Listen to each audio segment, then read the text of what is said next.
Thank you very much, Madam Chair, and I want to thank you for scheduling this markup, for your strong support for this anti-trafficking legislation, and for your many inputs as we went and drafted it. And I want to thank Mr. Berman for being the prime co-sponsor, for his authorship of the Wilberforce Act just a couple of years ago.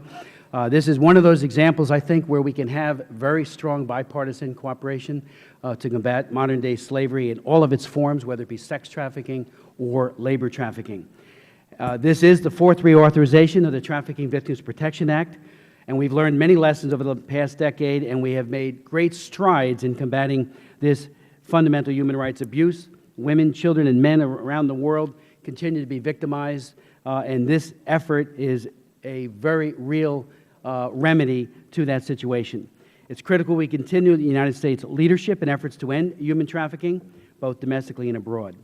The amendment, in the nature of a substitute, takes into account the extreme fiscal constraints that we face in our country and the need to reduce our federal deficit. A number of important provisions for preventing and prosecuting human trafficking and protecting trafficking survivors do remain in this amendment. One would give the Secretary of State the authority to limit the validity of the passports of registered sex offenders to 1 year, or such period as the Secretary would deem appropriate.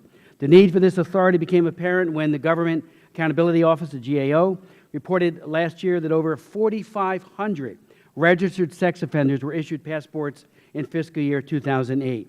And of course, they're good for 10 years. Who knows where they're going, what they're doing? We can only suspect. Ultimately, the tragedy of human trafficking lies not in statistics, but in the individual lives, hopes, and dreams that are being crushed for a particular person in a particular place today.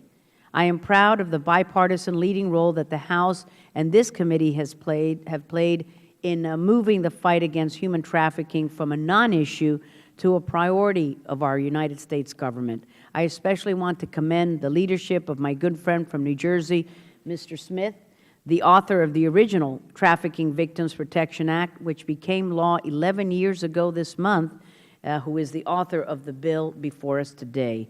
I also want to recognize the long-standing efforts of the ranking member, Mr. Berman. We can take some solace in the fact that these efforts have dramatically raised the international profile of this slavery and have prompted a number of countries to pass their own anti-trafficking statutes. Human trafficking continues to be a reality for as many as 27 million people throughout the globe.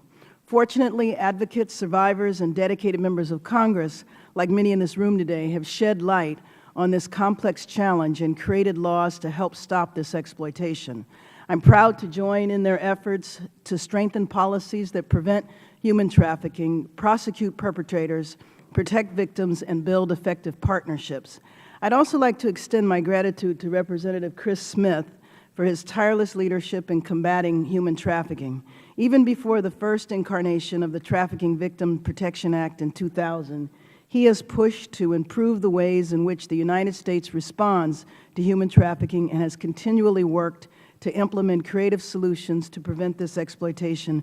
Representative Smith, I commend your diligence and dedication, and I look forward to continuing to work with you on this issue. So thank you to all of my colleagues for their support. Again, thank you, Madam Chair, and thank you, Ranking Member Berman.